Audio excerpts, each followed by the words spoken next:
to je, keď išiel Samo Tomášik vtedy v tých 40. rokoch 19. storočia, išiel zapisovať tých starých lužických Srbov, išiel na Rujanu, Slovenov, zapísať ich rozprávky, ich zvyky, nárečia. Lebo zaujímavé, že toto robili evanielickí farári. Je to zaujímavé, že nerobili to katolícky. To je veľmi zaujímavé, lebo nositeľmi národného budenia na Slovensku v tom čase, v Hornom Slovensku, keď máme povedať ako v rámci Uhorska, hej, Horné Slovensko, tak v tom čase boli práve evanielickí kňazi. Skoro všetci národní buditelia boli evanielickí kňazi. A evanielickí kňazi, Ján Kolár bol evanielický kňaz.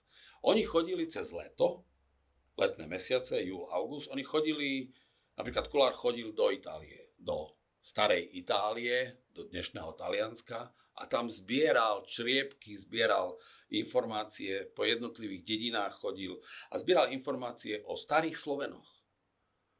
To isté robil Tomášik, on išiel smerom zase cez Prahu do dnešného Nemecka až na Rujanu a tam zbieral. A tak napríklad vznikol text jeho piesne, ktorú teraz volajú Hej Slováci. Češi ju nazvali Hej Slované. Je to na nápev poľskej národnej piesne. A Samo Tomášik opísal to, ako sa to stalo. Vlastne on išiel kočom alebo išiel vozom cez celé Čechy. No a keď sa v Kutnej Hore, sám o tom rozpráva, keď sa v Kutnej Hore pýtal jednej ženskej starou slovenčinou, ktorú potom neskôr označili, že čeština, ale Tomášik hovoril starou slovenčinou, tou staroslovenčinou, tou biblickou slovenčinou, tak keď sa jej pýtal na cestu do Prahy v Kutnej Hore, čo je nejakých 60 km od Prahy, keď sa jej pýtal, že ktorá cesta vedie do Prahy, tak ona na ňo po nemecky začala, že takou rečou už tu nikto nehovorí, po nemecky mu hovorila, že čo to je reč bedákov, bedárov, proste chudoby, proste nech na ňu vôbec ani tak nerozpráva. To bola obyčajná mešťanka v Kutnej Hore, kde boli baníci. Bolo to bohaté banícke mesto. Tak on bol z toho nešťastný a najhoršie, keď prišiel do samotnej Prahy, sa ubytoval v hoteli, išiel na trh si niečo kúpiť a tam všade počul nemecký jazyk. Nepočul svoj jazyk. A on tam napísal text, keď sa vrátil na hotel, text, v ktorom texte je ešte naša slovenská reč žije. Je to dosť v rozpore s tým, čo dejiny píšu, alebo historiografia píše, že pýtal sa na cestu česky. Nepýtal sa česky, on sa pýtal slovensky, lebo povedal ešte naša slovenská reč žije. Lebo on v Prahe našiel slovenčinu, ale naozaj medzi tými najchudobnejšími vrstvami, medzi ľuďmi, ktorí boli jednoduchí, ktorí proste sa na nič nehrali, neboli mešťania, neboli nejaká vrstva. Proste on našiel tam tú slovenskú reč, ale už veľmi málo. A bol z toho nešťastný, tak napísal proste ten text tej hymnickej piesne, ktorú sú potom oslovili väčšina tzv. Slovanských, hovorme slovenských národov, ktoré presne v tom období vznikali a potrebovali nejakú hymnickú pieseň, tak si ju vybrali, potom ju pretextovali a naozaj podľa posledných výskumov sa ukazuje, že on ju nenazval Hej Slováci, lebo v tom čase označenie Slováci vôbec nebolo bežné. Používalo sa označenie Slováci na označenie určitého etnika na pomedzi medzi Slovenskom a Moravskom. To bolo tzv. Slovácko. Obyvatelia, ktorí tam žili, boli Slováci, ženy boli Slováčky a rozprávala sa slovácky. Slovácky sa rozprávalo. Ich reč bola slovácka. Nie slovenská. Čiže on nemohol napísať Hej Slováci, ešte naša slovenská reč žije. To je nezmysel, hej. On musel niečo iné napísať. A sú doložené pramene, že hovorí hej rodáci. Ja sa volám Juraj Čop, žijem na Hvare, preto to teraz spomínam, lebo na Hvare sú ľudia, ktorí sú rodinne zviazaní alebo príbuzensky nejak zviazaní, sú rodáci, rodžak. Ty si mi rodžak. Čiže čo napísal Samo Tomášik? Napísal hej rodáci. To znamená ľudia, ktorí spoločne rozmýšľajú, čo majú spoločnú kultúru, proste naši. Dneska by sme povedali, ty si náš, my sme naši. A on hovorí, hej rodáci, ešte naša slovenská reč žije. Žije duch slovenský. To je dôležité, že už vtedy, keď všetci odpisovali proste tie maličké vznikajúce národy, že to proste nemajú šancu, že to musí byť nejaký veľký brat, alebo musí byť nejaký veľký celok územný, alebo proste nejaká veľká skupina ľudí, aby sa zachránila v tej novej Európe, ktorá národnostne bublala, aby sa zachránila, tak vtedy on hovorí, že duch slovenský. Čiže on nemôže hovoriť o duchu slovenskom na nejakom malom území Slovenska, alebo na nejakom malom území južného Slovenska dole. On hovorí o duchu slovenskom, ktorý žije v Európe. A to či v Prahe, či na Rujáne, či v Itálii, v starej Itálii, v Taliansku, či v Maďarsku, v Panonii. Tam všade duch slovenský v tom čase žil. A úlohou týchto národných buditeľov, ktorá väčšina, ako som spomínal, boli evangelickí kňazi, lebo oni cestovali, oni boli vážení, mohli si dovoliť cestovať, ich ľudia si vážili, tak úlohou ich bolo to posolstvo nejaké, že duch slovenský ešte žije, roznášať. Lebo ten jednoduchý človek z tej dediny, ten mlynár, ten kováč, ten pastier, oni sa nedostali. Nikdy sa nedostali. Možno celý život prežili v dedine. Ale keď prišiel kňaz na ceste svojej a povedal im, aj vo vedľajšej dedine rozprávajú, síce trošku ináč, ale aj vo vedľajšej dedine. A na celej ceste chodím cez dediny, kde sa rozpráva, kde je kultúra, kde je všetko proste slovenské. Ten slovenský duch je tam. Mňa tieto veci začali zaujímať už od samého malička, od študentských čias, vtedy sme žili ešte v Československej republike. Ja som sa narodil v Československej republike, som Čechoslovák, ako štátny občan štátu Československo, ale pretože už vtedy bolo nejak zaužívané, alebo proste vtedy to bolo tak, že Československo sa skladalo z Česka, z českých zemí, znamená Čechy, Morava, Sliesko. Zo Slovenska prvá republika sa skladala ešte aj z Podkarpatskej Rusy, ktorú nám neskôr zobrali. Takže ja som sa narodil na Slovensku, čiže a to nás učili Slovák. Nikdy sme o tom nerozmýšľali, lebo to, čo ťa učia v škole, to ti príde akože, dobre, tak nás to učia, tak je to pravda.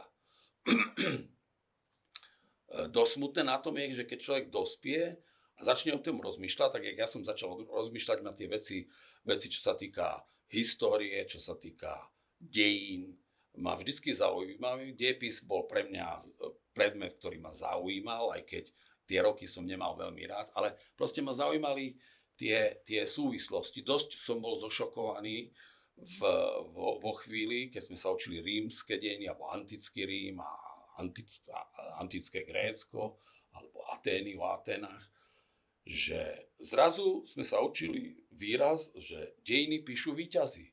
Tak ako je to potom s tými dejinami? Čo sa my učíme? Učíme sa pravdu? Alebo učíme sa, ako sa to stalo? Alebo sa učíme niečo, čo nám niekto napísal? A dal nám to a povedal, toto je, tak sa to stalo, vy musíte učiť. Ako to ma začalo zaujímať. A pretože tie takzvané pravdivé dejiny nikdy neboli publikované. Teraz je to móda, že píšu sa tajné dejiny, tajné dejiny Európy, alebo aj tajné dejiny Nemecka, tajné dejiny Ruska. Proste sa píšu tajné dejiny, ktoré sa predávali len ústne, to znamená rozprávaním z pokolenia na pokolenie sa rozprávalo. Ľudia, ktorí dneska majú informácie, ktorí to vedia, ako to bolo. Vedia to len z ústneho podania. Je na nich, že či to napíšu, alebo to nenapíšu. Ale proste je to tak. No.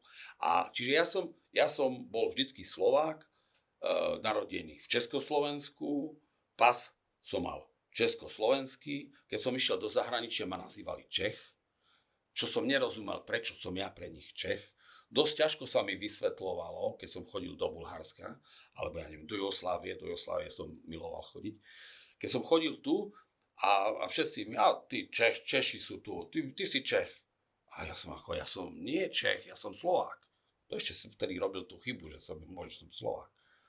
No dobre, tak ako dobre, ty si Slovák. Ale nebrali to vážne. Oni to nebrali vážne z toho hľadiska, že oni nevedeli, že už v tom čase v Československu existovali prakticky paralelne vedľa seba dve krajiny, ktorá každá mala svoj vlastný jazyk, svoje vlastné školstvo, ktoré bolo založené na tom jazyku, že v Česku to bol český jazyk, na Slovensku slovenský jazyk, a svoju vlastnú kultúru. Česká a slovenská kultúra sa odlišovala. Je pravda, že my sme mali spoločnú televíziu.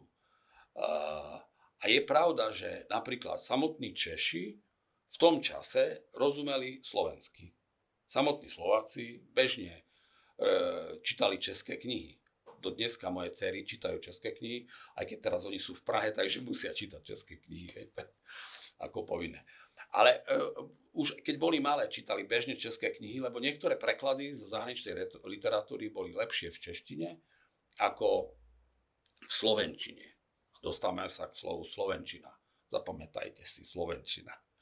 Čiže my sme mali relácie v televízii aj v rozhlase spoločné. Pondelky napríklad boli televízne inscenácie.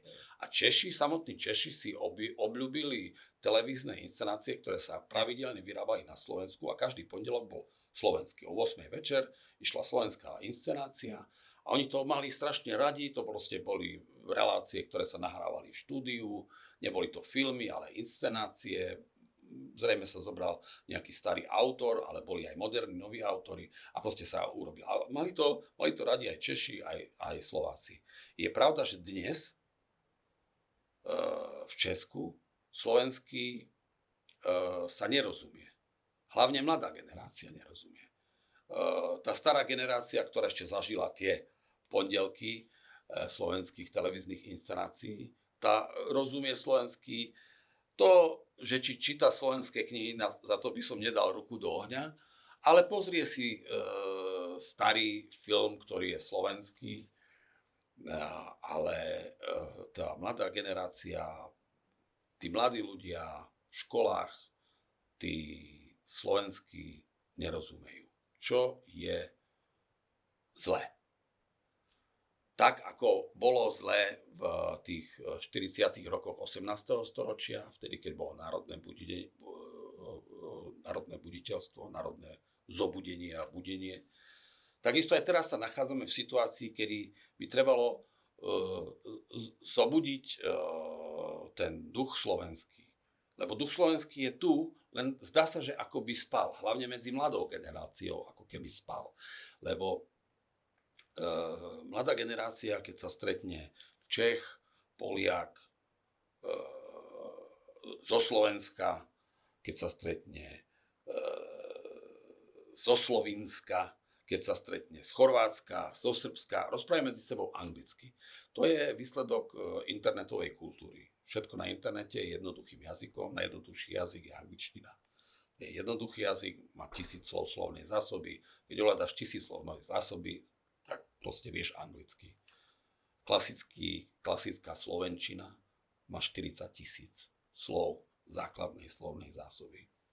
Ten rozdiel 1000 slov a 40 000 slov. Hej?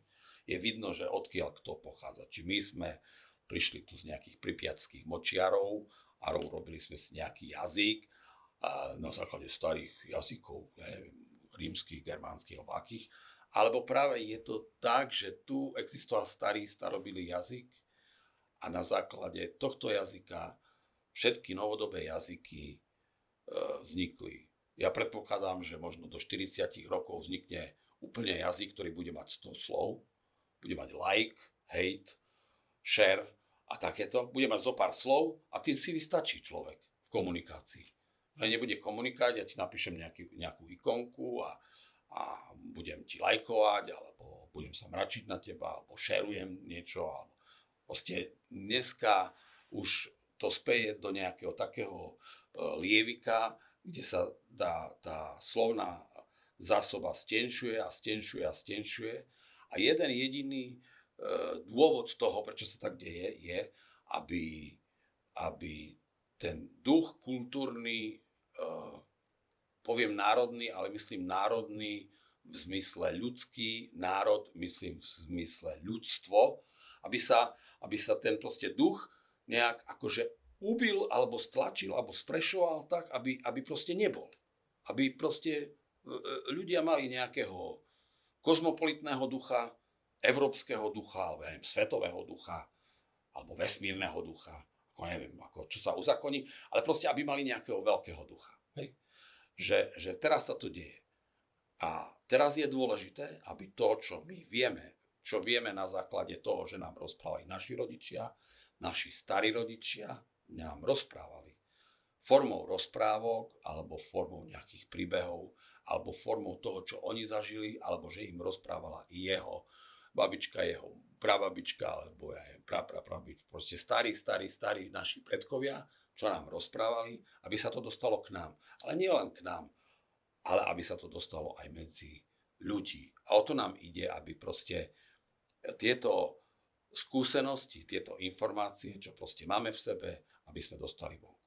Keď sa rozdelila Československá republika, vzniklo Česko, Česká republika, Slovenská republika. Nechcem komentovať teraz tie politické pozadie, jak to vznikalo, a to nie je dôležité. Proste vznikla Slovenská republika, zrazu sme mali slovenský pas, na pase bolo napísané Slovenská republika a tešili sme sa, že môžeme cestovať. Lebo to bola vec, ktorá predtým nebola. Do toho 89. roku my ako mladí ľudia, ktorí chceme poznávať svet, sme nemohli cestovať. Jediná taká cesta, ktorá nám bola dovolená, aj to s prísnymi obmedzeniami, bola do Juhoslávie alebo do krajín bývalého RVHP alebo proste sovietskeho vplyvu. Do tých krajín sme mohli cestovať, do Juhoslávie s výrazným obmedzením, aj keď tu tiež žili Slovania alebo proste nám príbuzné kultúry a národy, s ktorými sme si veľmi rozumeli, ale proste z politických dôvodov už sa tu dalo cestovať veľmi ťažko.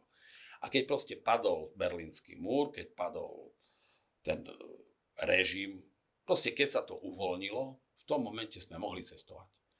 A pretože ja som rád cestoval a miloval som tie južné krajiny, ktoré obývali mne príbuzní ľudia, ktorí rozprávali mne príbuzným jazykom a rečou. Ja som veľmi rád chodil do krajín bývalej Jugoslávie. Proste ja som každú voľnú príležitosť, dokonca aj podnikateľsky, využíval, aby som tu chodil. A pri jednej takejto mojej ceste, ktorá hneď v 93. roku s čerstvým pasom Slovenská republika som absolvoval cez hraničný prechod Šentil tu pri Maribore, tak prišiel som na hranicu a zažil som jednu úsmevnú príhodu, kedy hraničný pracovník, policajt, slovinský, nie rakúsky, slovenský, si zobral môj pas a potom zavolal aj kolegu a si obzerali a pozerali, že aha, pozri, Slovenská republika. Vtedy som nevedel, o čo ide. Nevedel som, o čo ide, že prečo, akože či sa im páči, aké máme pasy, či oni majú iné. Nevedel som proste. A prišiel som na to neskôr, aj to úplne čistou náhodou, keď som sa rozprával s priateľmi, ktorí tu žili a lámanou nejakou takou tým jazykom našim, starým slovenským pôvodným jazykom, sme došli k tomu, že sme sa pýtali sami seba navzájom, že ako ty hovoríš, aký je tvoj materinský jazyk? No a Andrej mi hovorí, môj materinský jazyk je slovenský. A ja hovorím, počkaj, ja hovorím, môj materinský jazyk je slovenský. Aj tvoj? Ako ty si Slovák? Ale nie, ja som Slovenac. Počkaj, ale keď je slovenský, mi začal vysvetľovať, veď to je logické, veď to je rozumné. Môj materinský jazyk je slovenský. Moja država je Slovenska. Moja žena je Slovenka. A tvoja žena? A ja hovorím, aj moja žena je Slovenka. Aj moja republika je Slovenská. A jak to je? A pre nás vy ste Slovinci. A teraz je otázka. Slovinci ste boli pre nás vždy. Kedy to vzniklo? Vôbec ako, ja som bol taký prekvapený, že proste zrazu ja cestujem cez celé Maďarsko, cez celé Rakúsko, do krajín bývalej Jugoslávie, ešte vtedy sme to furt volali, že Jugoslávia, je to bývalé krajiny Jugoslávie. A prídem do krajiny, kde rozprávajú slovensky, aj keď som im nič nerozumel, lebo na začiatku proste mal som problém s tým rozumieť, proste som im nerozumel. Ich ženy boli Slovenky, aj keď musím povedať, že naše Slovenky boli krajšie, maličko. A mali republiku, ktorú oni sami volali Slovensko, slovenská dežela, slovenská krajina. Nedávalo mi to nejaký zmysel. Až potom neskôr, keď som začal do hĺbky to skúmať, keď som začal skúmať tú históriu, dejiny, začal som čítať v knihách aj medzi riadkami, aj to, čo tam nebolo napísané. Zistil som, že áno. Už náš veľký buditeľ Ján Kolár, ktorý bol tiež evanjelický kňaz, ktorého som dneska tu už spomínal, ktorý veľmi často chodil do Talianska, chodil tam po dedinách a skúmal tam obyvateľstvo, staré slovenské obyvateľstvo, ich reč a zapisoval to. A po smrti vydal, teda za pomoci Pavla Jozefa Šafárika, vydal knihu niekoľko mesiacov po smrti. Nedožil sa tej knihy Stará Itália Slavianska. Vydal knihu, kde toto všetky tie jeho výskumy, všetky tie poznatky z jeho ciest proste vydal, zapísal a tá kniha proste vyšla. A ja som sa dopátral pri skúmaní Kolára, ktorý bol okrem toho, že napísal tú knihu, okrem toho, že krstil Petőfiho, ktorý bol Petrovič pôvodne, to bol maďarský národný buditeľ, on bol vlastne tiež slovenského rodu, krstil ho ako v evanjelickom kostole. Okrem toho všetkého ho niektoré kruhy v Česku považujú za otca modernej češtiny. Jana Kolára slovenského rodu, narodeného na Slovensku, považujú za otca moderného českého jazyka. Ľudia, ktorí sa tomu rozumejú a vedci hovoria, český jazyk je najmladší z jazykov tzv. Slovanských, je najmladším jazykom. Čo keby sme povedali v Česku, asi by sa im to veľmi nepáčilo, lebo České kráľovstvo je to najstaršie, čo môže byť na svete. Aj keď od erbu až po neviem čo, proste vždycky si niečo požičali, zobrali a nakoniec aj ten jazyk. Ten jazyk, ktorý dneska Češi hovoria, je vlastne tá najstaršia, najjednoduchšia slovenčina, ktorá sa zachovala a ktorá im zostala. A ktorú kodifikovali Ján Kolár a Pavel Jozef Šafárik. No a tento Ján Kolár v jednej svojej výpovedi uviedol, za čo celá európska vedecká nobilita vysmiala, že nesmejte sa, hovorí, 3/4, v dávnych časoch 3/4 celej Európy bola, on hovorí slavianská, myslí slovenská, vtedy on hovoril o slávoch, je známy jeho výrok slávme, slávne, slávu, slávou, slávnych. To je výrok, ktorý je uvedený na jednohorodnom dome v Mošovciach pri Bartine. On hovorí o slávoch a slavianstve, ale myslí tým Slovenov, slovenstve, tak on hovorí, že 3/4 celej Európy bolo slovenských. Slovenská, to znamená slovenské obyvateľstvo, slovenské zvyko, slovie, slovenská kultúra. Proste bolo slovenstvo. Ako dnes sa nám to zdá dosť veľmi odvážne tvrdenie. Ak by sme nepoznali všetky reálie, všetky historické záznamy, ktoré boli napísané, aj tie, čo boli napísané medzi riadkami, dnes by sa nám to zdalo, teraz keď to niekto pozerá, alebo niekto to počuje, si povie, wow, to je ako nezmysel. No už vtedy to označili za nezmysel, ale dneska sa ukazuje, že je to pravda. Že naozaj 3/4 Európy bola slovenská a že ten slovenský duch, o ktorom spieva aj Samo Tomášik vo svojom texte z tej svojej piesne, bol naozaj duch 3/4 Európy. To, aký on ten duch bol, to si môžeme povedať india na inom mieste, nie teraz. Teraz je dôležité proste ten môj objav, ktorý som učinil, že Slovensko nemusí byť len malebná krajina pod Tatrami, ale že taká istá malebná krajina pod Triglavom je aj dole, niekde za Maďarskom. Prejdeš celé Maďarsko, síce niekedy sa chodilo celý deň Maďarskom, dneska sú diaľnice, chodí sa rýchlo, ale proste za tým velikánskym dlhým, za tou pustou, proste prejdeš človek Maďarska a nájde tam takisto malebné Slovensko pod Triglavom. Má všetku tú krásu, ktoré má Slovensko, má okrem jednej, čo Slovensko nemá, má more. Trošku má mora, hej, takých 42 km mora, ja sa smejem, lebo keď som tu chodieval, tak hovorím, že toľko ako je jedna bežecká trať maratónu, toľko má Slovensko. Dneska ja hovorím Slovensko, lebo naozaj je to Slovensko, nie je to Slovinsko, niečo, prečo by sme mali przniť názov krajiny, ktorá sama o sebe je slovenská a ľudia tam hovoria slovensky, my nejakým názvom, že je to Slovinsko a že tam sa hovorí slovinsky. To je nefér. Takisto nám sa nepáči, že nás označujú ako Slovačka a že hovoríme Slovašky alebo Slovačky, keď my hovoríme slovensky. Prečo nám to prznia? Prečo nám to proste sa snažia vnútiť, že to je tak. To je ich pohľad a bohužiaľ náš pohľad je tiež taký. Tak od tohto poznania ja hovorím, že idem na Dolné Slovensko, máme Horné Slovensko, ktoré je nad Maďarskom, máme Dolné Slovensko, ktoré je pod Maďarskom. V obidvoch Slovenskách sa hovorí slovensky. Ale sa slovensky hovorí nielen v týchto dvoch Slovenskách. Slovensky sa hovorí aj inde. Ale opäť je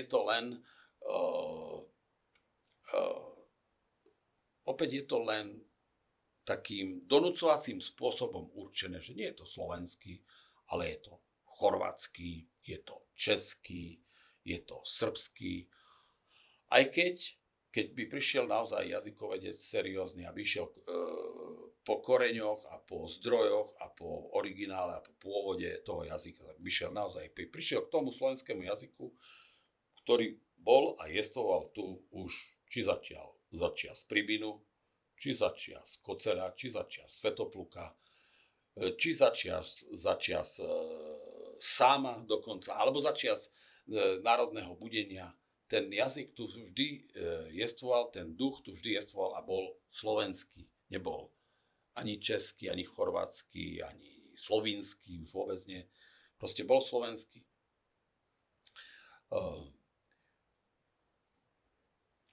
Teraz ma napadla jedna príhoda, na ktorej je krásne ukázané, že ako aj dnes ešte ľudia vnímajú tieto paradoxy, ktoré sú zaužívané.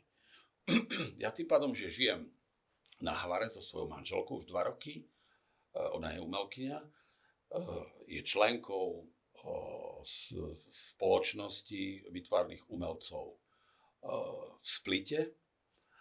A tá výtvarná spoločnosť sa schádza každý utorok na takých neformálnych stretnutiach, veľmi otvorených. Už si začína hovoriť medzinárodná, lebo má tam aj nás slovenského rodu, má tam aj členov, ktorí rozprávajú maďarsky, má tam aj proste všeho chuť. Ale vieme sa dohovoriť, rozprávame jazykom, jak nám narastol a porozumieme sa. Nerozprávame anglicky. A pri takej jednej príhode sa ma jedna členka pýta, lebo bol som tam predstavovaný a tak mi hovorí, no. Takže vy ste Slovák? A ja hovorím, nie, ja nie som Slovák. No a čo ste potom? Ja hovorím, ja som Sloven. Ja od istého času považujem označenie Slovák za neadekvátne, lebo ak som Slovák, potom moja žena by mala byť Slovakyňa, mal by som rozprávať slovácky alebo takým nejakým jazykom. Moja krajina by sa mala volať Slovácko. Ale moja žena je Slovenka. Ja rozprávam slovensky, takže som Sloven. Logicky mi z toho vyplýva, že som Sloven. Takže ja hovorím, že som Sloven. A ona mi hovorí, aha, tak ty si Slovenac, po našom Slovinec. Ja hovorím, nie som Slovenac. Ja som Sloven. Očakaj, akože, jak je to možné, že ty si Sloven? No rozprávam slovensky. Aha, tak rozprávaš slovensky? Ona, Chorvátka, mi hovorí, ty rozprávaš slovensky, takže si Slovinec. Nie, hovorím, nie som Slovinec. Rozprávam slovensky, moja žena, čo tu vedľa mňa sedí, je Slovenka. Aha, tak ona tiež je Slovenska. Nie, ona je Slovenka. Ja rozprávam slovensky, moja krajina, od ktorej som odišiel, bolo Slovensko. No nebolo im to jasné. Až jeden môj veľmi zlatý a dobrý priateľ z Mariboru mi to osvetlil. Dokonca človek, ktorý žil a pôsobil na Hvare, 500 rokov dozadu napísal, že on v prvom rade je Dalmatinac. Tomu rozumiem. Dneska a ja na ostrovoch som Ostrován a Dalmatinac. Tak sa považujem, všetci okolo mňa sa považujú, tak ja sa tiež nejakým spôsobom považujem. Povedal, že v druhom rade je Ilír. To je už také trošku prekvapivé, ale musím povedať, že dosť veľa Dalmatíncov to používa, že Ilírsko je to, skadiaľ oni pochádzajú, proste si ctia tú históriu toho priestoru históriu Ilírov. Ale v treťom rade tento múdry človek pred 500 rokmi na Hvare povedal, že v treťom rade je Sloven. A to je to, čo sa už v Splite, v Dalmácii, v Chorvátsku nerozumie. Nerozumie sa ani, keď im to vysvetľujete. Proste, že ste Sloven. A to je to, čo vlastne by nás malo opäť začať spájať. Ten duch slovenský. Proste tá vec, že všetci sme Sloveni. Mali by sme si to uvedomiť. Mali by sme si uvedomiť, kde sú tie naše nejaké korene a mali by sme ich si vážiť a rešpektovať. Lebo pokiaľ človek nerešpektuje tie svoje korene, neváži si tú svoju minulosť, ale tú pravú minulosť, nie takú minulosť, nie ten dejepis, že nám niekto napíše, čo bola naša minulosť, nie túto minulosť, ale naozaj tú pravú minulosť, ktorú my sami cítime vo svojom srdci, my ju dožijeme pri tých kultúrnych podujatiach, v tom folklóre, v tých piesniach, ktorý precítime v tých rozprávaniach našich starých materí. Lebo máme to šťastie, že ešte staré matere a prastaré matere nám rozprávali tieto príbehy a je na nás, aby my sme tieto príbehy rozprávali ďalej. Takže v tomto, aby sme ten duch slovenský udržali, ale nie udržali, to za udržanie nedáme nič, ale aby sme ho rozširovali, aby sme ho šírili. Máme silného supera, lebo www je silný super, anglický jazyk internetového prostredia je silný, lebo je to jednoduchšia a ľahšia cesta, ale my keď sme maturovali, my sme mali na maturitnom oznámení také motto, že cesta bez prekážok nikam nevedie. Čiže ľahká cesta nevedie nikam. Ľahká cesta je cesta do pekla. Mali by sme preto, keď je to ťažšie, mali by sme si radšej zvoliť ťažšiu cestu, je to ťažšie, lebo má to zmysel. Má to zmysel aj pre nás, má to zmysel pre naše deti, pre naše budúce pokolenie. Tak to asi, možno som aj niečo zabudol.